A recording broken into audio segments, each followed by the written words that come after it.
Assalamualaikum warahmatullahi wabarakatuh. Perkenalkan, nama saya Retno Dewi. Di sini saya akan menjelaskan tentang prosedur audit analitis.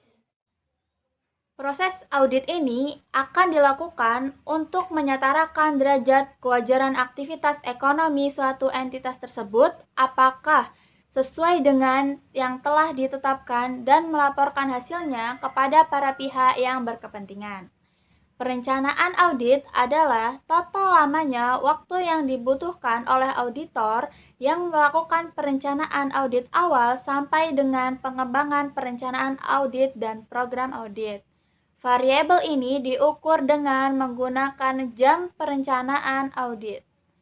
3 alasan mengapa auditor harus merencanakan tugasnya dengan sebaik-baiknya.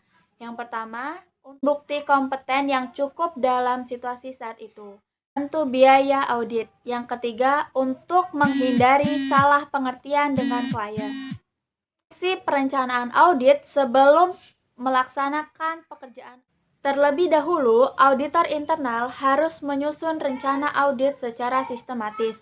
Rencana audit tersebut berfungsi sebagai pedoman pelaksanaan audit, dasar untuk menyusun anggaran, alat untuk memperoleh partisipasi manajemen, alat untuk menetapkan standar, alat pengendalian dan bahan pertimbangan bagi akuntan publik yang diberi penugasan oleh perusahaan. Setelah auditnya ditetapkan, maksud dengan audite adalah entitas organisasi atau bagian unit organisasi atau operasi dan program termasuk proses, aktivitas, dan kondisi tertentu yang diaudit. Penyeleksian audite dapat dilakukan dengan 3 metode. System selection, ad hoc audit, audit request. Audit harus disusun dan didokumentasikan dengan baik dan meliputi kegiatan-kegiatan sebagai berikut. Yang pertama, tujuan dan ruang lingkup audit.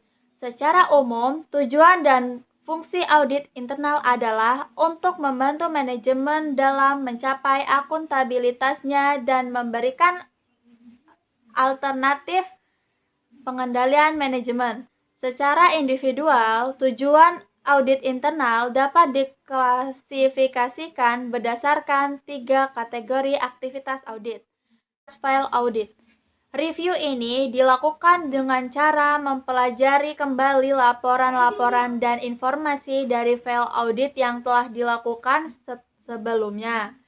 Review ini bermanfaat untuk mengenal sifat informasi untuk melaksanakan sifat pendahuluan. Yang ketiga, menyeleksi tim audit. Kegiatan ini dilakukan dengan mempertimbangkan beban tanggung jawab yang akan dipikul oleh masing-masing staf auditor dan keahlian yang diperlukan untuk pengaudit bidang-bidang tertentu. Yang kelima, mempersiapkan program audit pendahuluan. Program audit pendahuluan ini memuat fungsi sasaran dan tujuan serta ruang lingkup audit. Pertanyaan-pertanyaan khusus yang harus dijawab selama audit dilaksanakan. Gunakan laporan audit. Laporan audit merupakan media untuk mengkomunikasikan hasil audit kepada pihak-pihak yang berkepentingan dalam organisasi.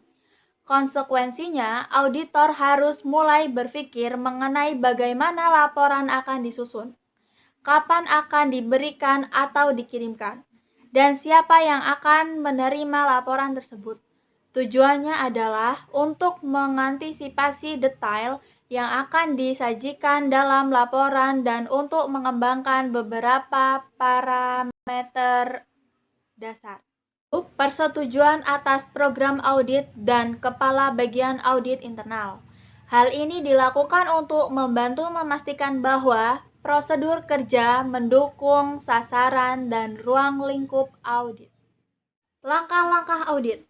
Audit sistem manajemen kualitas dapat mengikuti langkah-langkah sebagai berikut. 1. Perencanaan. 2. Pelaksanaan.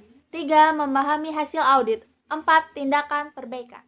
Definisikan prosedur analitis sebagai evaluasi terhadap informasi keuangan dengan mempelajari hubungan yang masuk akal antara data keuangan yang satu dengan data keuangan yang lainnya. atau antara data keuangan dengan data non-keuangan. Prosedur umumnya menggunakan data gabungan yang menggunakan untuk pengambilan keputusan di tingkat atas yang mencakup perbandingan yang paling sederhana, hingga model yang rumit yang mengaitkan beberapa hubungan unsur data. Asumsi dasar penerapan prosedur analisis adalah bahwa hubungannya masuk akal antara data diharapkan tetap ada dan berkelanjut, kecuali timbul kondisi yang sebelumnya. Prosedur analisis digunakan dengan tujuan sebagai berikut. Sebagai prosedur analisis awal, sebagai prosedur analisis substantif, sebagai prosedur analisis akhir. Mensyaratkan auditor untuk memiliki ekspektasi ketika prosedur analitis digunakan. Analitis dapat diketahui keuangan dan operasi, ramalan dan anggaran, publikasi dan industri, informasi phishing, analisis manajemen, dan laporan analisis. Faktor-faktor yang mempengaruhi ketepatan prosedur analitis. 1. Pemecahan. Semakin rinci tingkat ekspektasi dibentuk, semakin besar ketepatannya. 2. Kelayakan dan kemampuan untuk memprediksikan suatu hubungan.